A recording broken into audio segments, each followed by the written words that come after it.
Okay, we've gathered our references, but how do we actually put these to good use in our written assignment?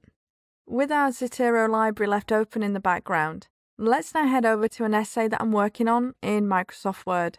When you install Zotero, it also automatically installs an add-in for Word, which means we now have this handy Zotero tab on our ribbon. But before we go any further, we need to ensure Zotero is using the right citation style for our course. So first up, click the Document Preferences button, and up pops this window listing some commonly used styles. If the one you need is listed, great, just select it, hit OK, and you're all set. But if it's not, you need to click Manage Styles. And you're probably wondering where the window has disappeared to.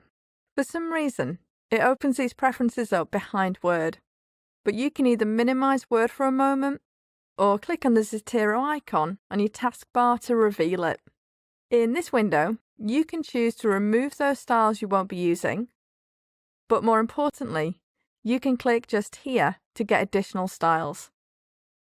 And here, I'll search for the style I'm after, which is Harvard. I'm then going to pick the one specific to Anglia Ruskin University. Great. We just need to click once again on Document Preferences to set it as my default citation style, and that will remain unless I need to change it to a different one. So that's the boring stuff out the way. Let's now look at the fun stuff. We'll start by adding a citation, and don't forget, you need to have your Zotero library open in the background for this.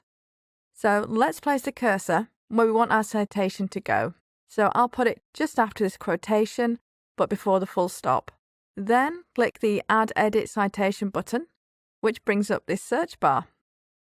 So here you can enter a keyword, a title, or an author's name, and Zotero will then search your library for the appropriate reference. Simply click on the reference you're looking for. Here I've just the one result coming up. To add a page number, you click once on the citation, and in this window, you'll find a page number field just here. I'm going to add page 55. I can now hit Enter, which updates the citation, and then hit Enter again to insert it into the document. If you need to edit a citation, just click within the citation you want to edit, and again, click the Add Edit button. Like before, click the citation once to bring up this window, and I'll amend this to page 56.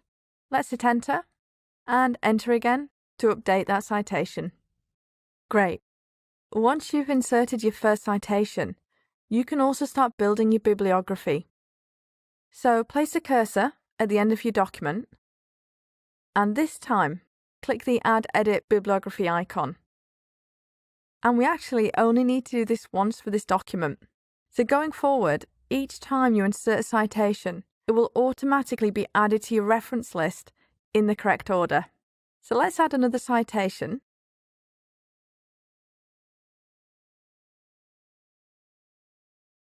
And notice now that reference is now reflected in our bibliography.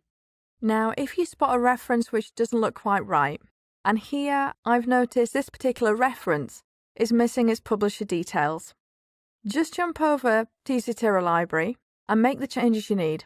So let's manually add the name of the publisher in the details on the right. Then back to the Word document, hit the refresh button, found here. This will now update the bibliography according to those changes we made in our Zotero library. Finally, there may be sources you want to reference which haven't been cited within the essay. However, you can also add these to your bibliography. Again, let's go up and click the Add Edit Bibliography button. And in this panel, we have our collection folders on the left, our items in the middle column, and the references we've used in our bibliography listed over on the right. We can then use these arrows here to move our references in and out of our bibliography. So I'll select these two, click this arrow pointing right, click OK, and now these are also included.